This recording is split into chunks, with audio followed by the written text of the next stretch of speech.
If you're confused about which laptop to buy, then this is going to be the last video you will ever need. Now, this video is not going to be a laptop recommendation of a sort, but here I'm going to give you some tips and suggestions so that you don't make the common mistakes that most people make while buying a new laptop. First, buy for yourself, not for others. When it comes to buying a tech product, most of the time we go to that friend who knows about everything when it comes to tech. When a phone is launching, what GPU or CPU is good or bad, but our friend don't know most of the time what we really need. Even though we need just a normal laptop for school stuff, they might suggest us a laptop with i9 or RTX 4080 just to watch YouTube video. Identify yourself that what your needs are. What are you going to do with this new laptop? If you know what you want, then follow this video as a guideline, not as a rule. Okay, number one, what is the budget? That is the most important thing that you need to determine first and foremost, that how much you are going to spend on this new laptop. But I'm sure because you are watching this video, you already know that and form factor, how light or heavy, how big or small your laptop needs to be. If you are a student who is going to carry the laptop each and every day from your dorm to your college, from your house to your college, or from your house to your workplace, then you should buy something light, preferably under 1.75 kg. Also, this is the right time to determine how big your screen should be. Most modern laptops can range from 13 to 17 inches. And if you're someone who is just going to browse the web, watch some YouTube videos, some movies, and sometimes do some office or school work, then 13 should be enough,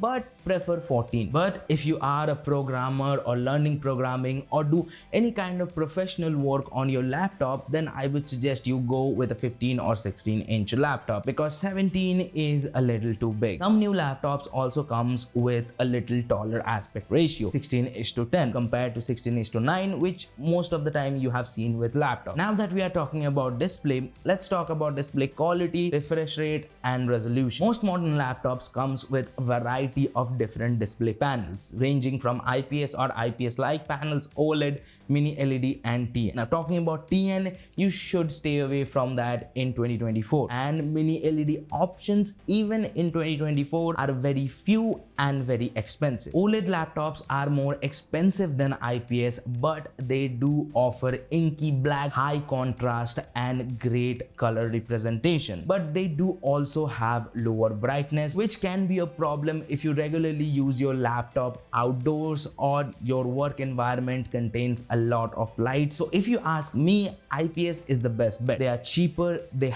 do have good contrast and great color representation. Now on to resolution and refresh rate. Yes, 4K display sounds perfect on paper, but they do consume more power and they are expensive. And unless you are sitting just 1 inch closer to the laptop screen, you really won't be able to make the difference between 1080p and 4K. But the refresh rate is something that you can feel. The higher you go, the better it feels until a certain point. The difference between 144 Hz to 120 Hz are not that significant, but the difference between 60 to 120, for lack of a better word, life-changing. Also, as you step up in the refresh rate ladder, you also step up in price. So if your budget allows you to have a high refresh rate display, then you should obviously pick that one. Some laptops also do come with a touchscreen display, which is a good to have feature, but not something you should stress about. But matte displays, on the other hand, are must have if you work in a high brightness environment or outdoor. My suggestion would be a 1080p IPS panel with matte coating, and if your budget allows you to, then get one with high refresh rate and touchscreen. Now that we know what display to pick, let's talk about CPUs and GPUs, because this is where a lot of people makes a lot of mistakes. Laptop CPUs are confusing. Two completely different SKUs with drastically different performance can have the same numerals. The only differentiating factor is the letter at the end, whether it's H, U, HS, HX, XT, or X3D, and more. Even if I tell you what each letter means, you would still get confused. So here what I want you to do: look for the latest generation of CPUs if your budget allows you to. If not, then the exact last generation. While I'm recording the video, AMD's latest generation of laptop CPUs are Ryzen AI 300 and Intel's Core Ultra. And if you're watching this video at a later date, then just Google it. If you are a gamer, 6 to 8 core CPUs should be enough for you. Although 12 or 16 core CPUs might might look tempting, but in most situations, you will not utilize it to its full potential. But if your work revolves around high CPU utilization like 3D rendering, modeling, simulation, video editing, photo editing, or stuff like that, then you should go for the higher end of the core spectrum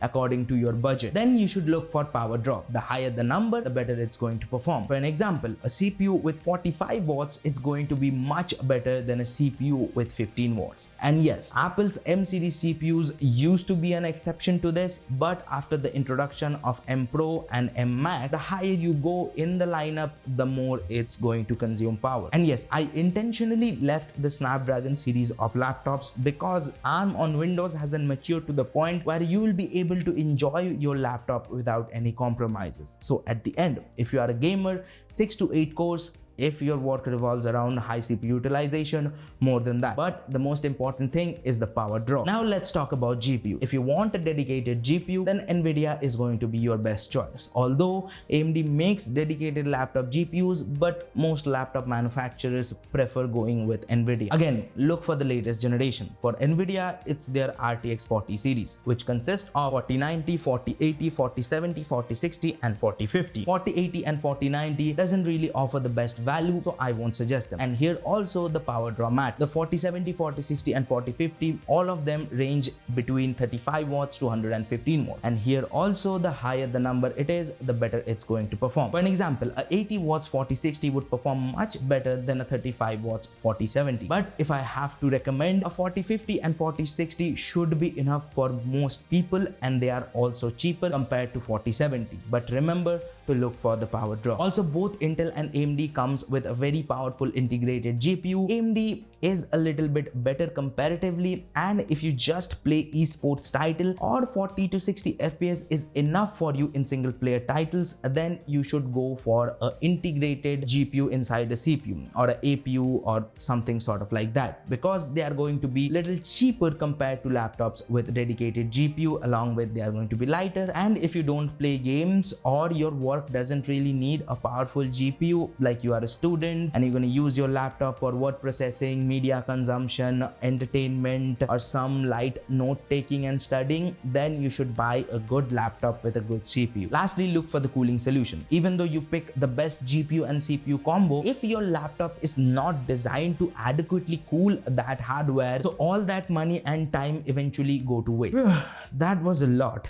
I really deserve a like and subscribe at this point. We know which CPU, GPU, display to pick. Now what's about RAM and storage? In 2024, 16 gigabytes should be minimum, but those can be also very expensive. If your budget doesn't allow you to buy a laptop with 16 gigabytes of RAM, buy a laptop with 8 gigabytes, but make sure there is room for upgradability. That means there should be an empty RAM slot so you can buy an extra RAM by yourself and add it. And this rule also applies even though you are buying a laptop with 16 gigabytes of RAM. Having an empty RAM slot can come in very handy for the future. Although some laptops don't come with that option most of the time, but 16 gigabytes should be enough for at least 2 or 3 years. And here's a tip. If you see a laptop model with both 16 and 8 gigabytes available and there is room available to upgrade at a later date, get the 8 gigabytes one. Because even though you buy a 8 gigabytes RAM and upgrade by yourself, that's still going to be cheaper than buying the 16 gigabytes version. And talking about storage, 512 gigabytes SSD storage is minimum. Don't even think about mechanical drive and you will fill up 256 gigabytes so fast you wouldn't even notice. Keyboard and trackpad are something you should try by yourself. I might like a style of keyboard and you might not. So if you have the option to go to a store and feel for the keyboard, do it. But having a glass surface trackpad and Windows precision driver is really beneficial. And talking about ports, if it's up to me, I want all the ports on my laptop. But that is not physically possible all the time. And even though your laptop is missing a HDMI port, there is always an option to buy an external dock or a dongle where you can have all the ports you need. Just because a good laptop doesn't have a memory card slot, it doesn't make it a bad one. But if you can get a laptop with a Type-C port which can also charge your laptop, well, that would be really handy, trust me. And talking about charging, let's talk about battery. And this is where specs really doesn't matter. A laptop can have have 99 watt hour battery, which will perform worse than a laptop with 55 watt hour battery. So what I want you to do, after you considered some laptops, you should go to YouTube or onto Google and watch some review videos or read some articles. They'll be able to tell you what's the real world performance like in gaming, productivity, or other day-to-day tasks along with battery life. I think that's it. Or am I forgetting something?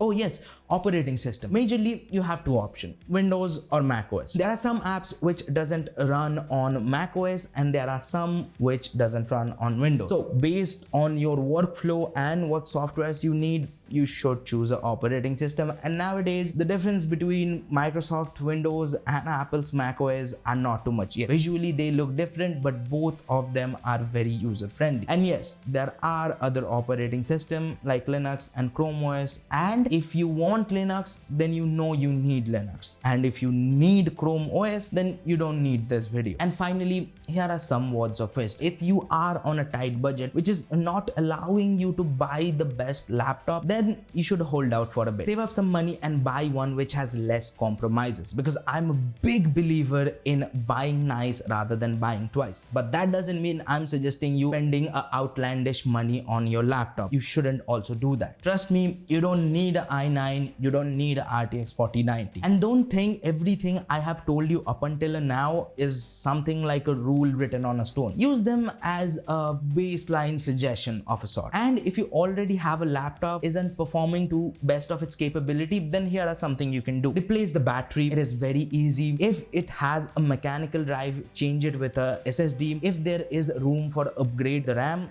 then upgrade it. Also clean your laptop. Your laptop might look exquisitely clean from outside, but if you're using it for a long time, trust me, it's not clean from the inside. Open the back panel, reapply the thermal paste, change the thermal pads. And if you think you are not the best person to do it, then contact your laptop manufacturer or go to a local store. They would be happy to do it for you. Like, I am happy that you made it so far of this video and you're gonna like this video, right? So if you like this video, hit the like button. If this video helped you in any sort of way, let me know in the comment section. And if you dislike this video or you don't agree with any of the suggestion that I gave you, also let me know in the comment section. And if you want to watch more videos from us, check out this video right here. And if you want to subscribe, which I definitely suggest you do, well, do it by here. And there's Akash, and I'll see you guys in the next one.